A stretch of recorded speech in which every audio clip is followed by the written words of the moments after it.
안녕하세요. 재개발 재건축 전문가 용산 이만수입니다. 요즘 부동산 시장 정말 어렵죠. 부동산 규제도 있지만 국내 금융시장의 초금리가 부동산 시장, 특히 거래 절벽에 가장 큰 요인으로 작용하고 있는 것 같습니다. 하지만 이런 와중에도 틈새 시장을 찾아 공부하시는 분들이 진정한 부동산 고수가 아닐까요? 이러한 투자 고수는 지금 과연 어떤 물건을 찾고 있을까요? 요즘 가장 핫한 용어는 일반 재개발, 재건축도 있지만 서울에서는 공공재개발, 신속통합기획, 역세권 개발, 모아주택, 모아타운 등이 아닌가 싶습니다.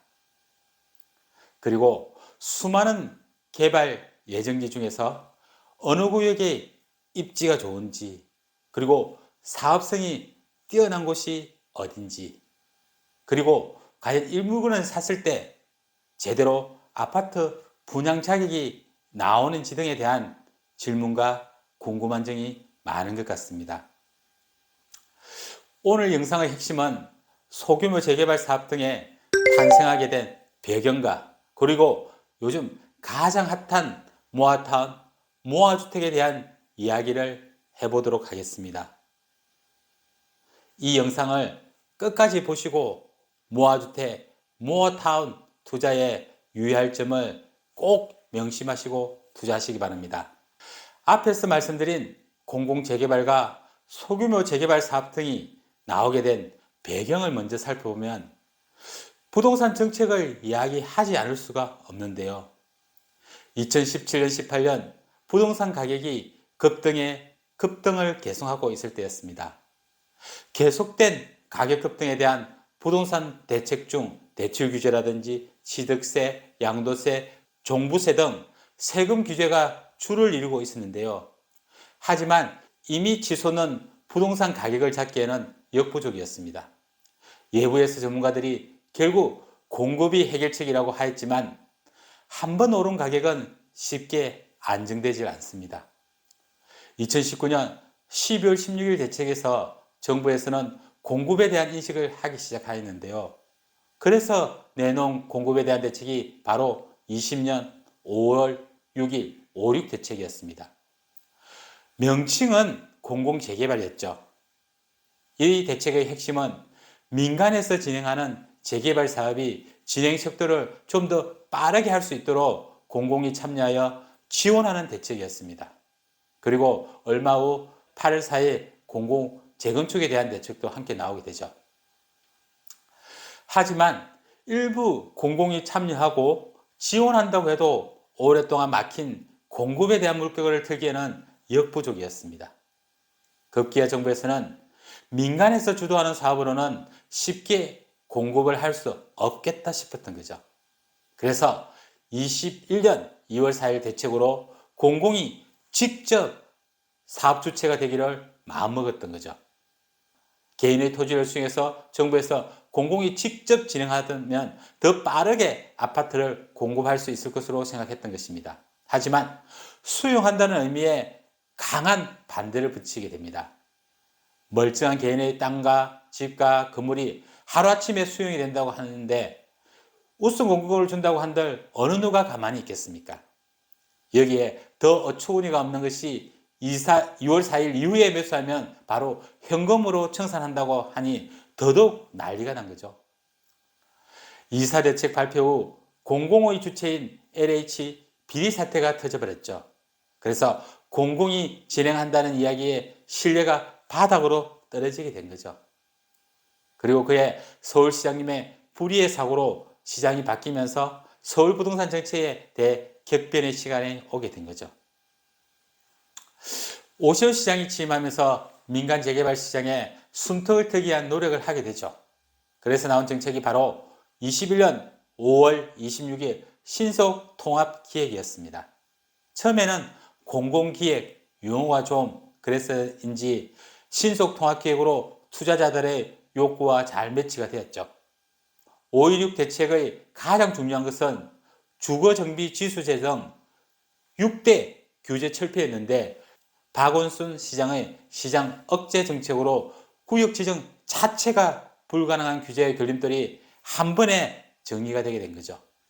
그리고 2022년에는 오세훈 시장이 새로운 카드인 모아주택, 모아타운이라는 개념이 등장하게 되는데 구역 지정을 위한 요건을 대폭 완화한 것이 바로 모아타운, 모아주택이라고 보시면 될 것입니다.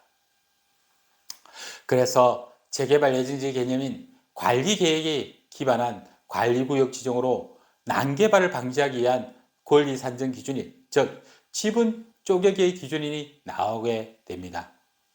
그래서 관리구역 지정을 위한 공고일을 권리산정 기준으로 미리 발표를 하게 됩니다. 과거처럼 위에서 결정하는 일방적 구역 지정이 아니라 토지정 소유자들의 의지를 반영해 주민이 직접 제안하는 등 먼저 공모 신청을 하게 됩니다. 올해 들어 공공재개발 사업, 신속통합계획 등도 지정이 되고 있지만 서울시만 보면 앞으로는 모아타운, 모아주택이라는 용어를 더 자주 듣게 되지 않을까 싶습니다. 지금까지 공공재개발에서 모아주택까지 탄생 배경과 의미에 대해서 알아보았는데요. 다음은 모아주택, 모아타운에 대한 간단한 개요와 투자 시 유의할 점에 대해서 알아보겠습니다. 모아타운 지정 근거는 빈집 및 소규모 주택 정비에 관한 특별법에 따른 소규모 주택 정비 관리지역이라는 용어가 탄생이죠. 즉 신축 노후주택이 혼재돼서 강력적 개발이 곤란한 저층 주거지에 기반시설 계획과 소규모 정비 사업 계획을 함께 수립하여 체계적으로 정비할 필요가 있는 지역입니다. 구청장이 관리 계획을 수립하고 시에서 통합 심의를 거쳐 지정하게 되는데요. 노후도가 50% 이상이고 면적이 10만 제곱미터 이내 지역을 모아타운, 즉 소규모 주택 관리지역으로 지정합니다. 다음은 모아주택의 종류를 보면 규모와 지역에 따라서 자율주택형 모아주택, 가로주택형 모아주택, 소규모 재개발 모아주택, 소규모 재건축형 모아주택으로 나누어 볼 수 있습니다. 모아타운으로 지정되면 유리한 점이 참 많은데요. 주차장, 공원 등 기반시설 조성 시 공공이 지원한다든지 용도지역을 상향시켜준다든지 청수나 용적률을 완화시켜준다든지 그리고 지하주차장 통합 설치를 허용한다든지 공공건축화 설계 허용 등 상당한 메리트가 있는 정책이면 틀림없습니다. 그리고 절차의 통합 처리로 개발 기간을 획기적으로 단축 가능하다는 것이 가장 큰 이점이라고 생각이 됩니다. 하지만 이 모아타운, 모아주택이 장점만 있는 제도가 아니라는 것을 꼭 명심하셔야 합니다. 추진 주체들의 장밋빛 설명만 믿지 말고 모아주택, 모아타운에 대한 투자 시 유의할 점은 바로 사업성이 일반 재개발 지역보다 못할 것이라고 봅니다. 왜냐하면 노후도가 50%면 가능하다는 의미는 그만큼 신축이 많아서 일반 재개발이 안 되는 지역에서 하는 사업이 바로 모아타운이거든요. 그만큼 땅 면적, 조합원 수가 많다는 것입니다. 다음은 역세권 및 주변 개발 계획 등을 꼼꼼히 확인하셔야 합니다.